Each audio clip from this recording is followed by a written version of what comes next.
নমস্কাৰ মই দীক্ষু বৰ্তমান মই উপস্থিত আছো ৰাজগড়স্থিত মায়া ষ্টুডিঅত ৰং চেনেলৰ এখন আহিবলগীয়া ধাৰাবাহিক মন আকাশৰ তৰাৰ আজি আমি শীৰ্ষ সংগীতটো বাণীবদ্ধ কৰিলো শীৰ্ষ গীতটো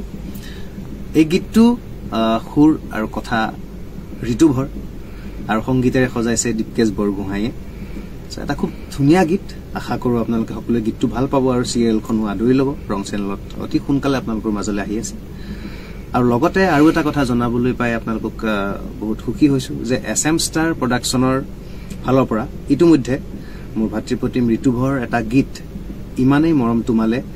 ইতিমধ্যে আপোনালোকৰ কাষত ভেলেন্টাইন ডে উপলক্ষে এই গীতটি ৰিলিজ কৰিছিল এছএম ষ্টাৰৰ ফালৰ পৰা গীতটি খুব ধুনীয়া হৈছে মই নিজে খুব ভাল পাইছো মই গীতটো শুনিলো ঋতুৱে বহুত দিনৰ পিছত গীতৰ মাজেৰে আপোনালোকৰ মাজলৈ আহিছে গতিকে ঋতুক সকলোৱে যেন আশীৰ্বাদ দিয়ে মৰম দিয়ে তাৰ কাৰণে মই সকলোকে অনুৰোধ কৰিছো লগতে এছএম ষ্টাৰ প্ৰডাকচন এটা নতুন প্ৰডাকচন যৰ পৰা আপোনালোকে ভৱিষ্যতে বিভিন্ন ধৰণৰ মিউজিক ভিডিও শৰ্ট ফিল্মৰ লগতে বিভিন্ন ধৰণৰ মনোৰঞ্জন ধৰ্মী আপোনালোকে তথ্যচিত্ৰই হওক বা যিকোনো ধৰণৰ নতুন নতুন প্ৰডাক্ট আপোনালোকে দেখিবলৈ পাব আপোনালোক কাষত পাব এছএম ষ্টাৰৰ ফালৰ পৰা গতিকে এছএম ষ্টাৰলৈ মোৰ বহুত বহুত অভিনন্দন আৰু শুভেচ্ছা জ্ঞাপন কৰিছো এনেদৰে ভাল ভাল প্ৰডাক্ট যাতে মানুহৰ মাজলৈ তেওঁলোকে লৈ আহে